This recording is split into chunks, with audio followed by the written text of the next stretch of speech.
Hello and welcome to the Kelowna Art Gallery. My name is Victoria Verge and I am the Education Coordinator of Adult Programming here at the Gallery.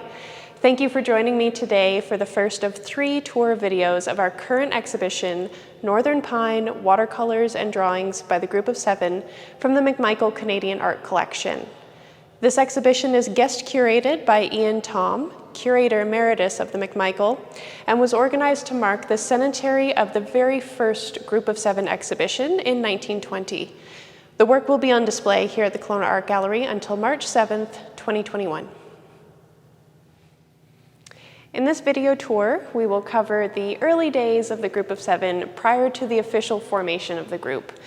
We will take a deeper look into the lives of the foundational members before they met and conclude with the story of the group's creation. While most of the members of the Group of 7 were Canadian-born, 3 of the group's foundational members, J.E.H. MacDonald, F.H. Varley, and Arthur Lismer, were born in England and eventually immigrated to Canada.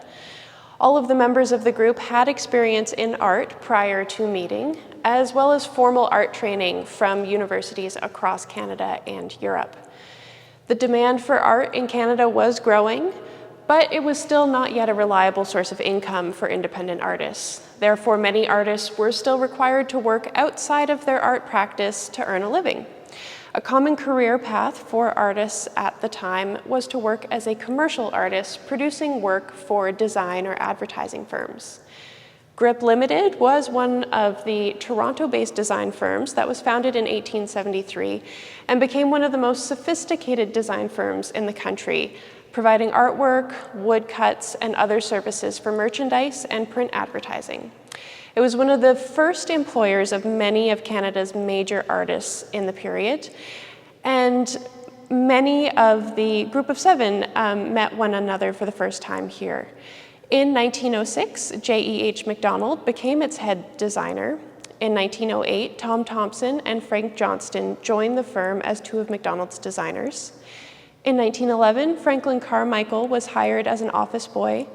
That same year, Arthur Lismer crossed the Atlantic to come work for the firm, and the year after that, Fred Varley made the same journey to work for Grip. After crossing paths at Grip Limited, the members of the group would often meet at the Arts and Letters Club of Toronto to discuss their opinions and share their art.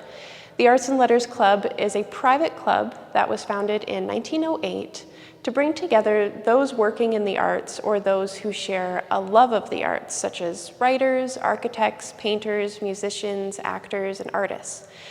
This is where Lauren Harris first became involved with the other members of the group, and from there would finance many of their early endeavors, having come from a wealthy family himself.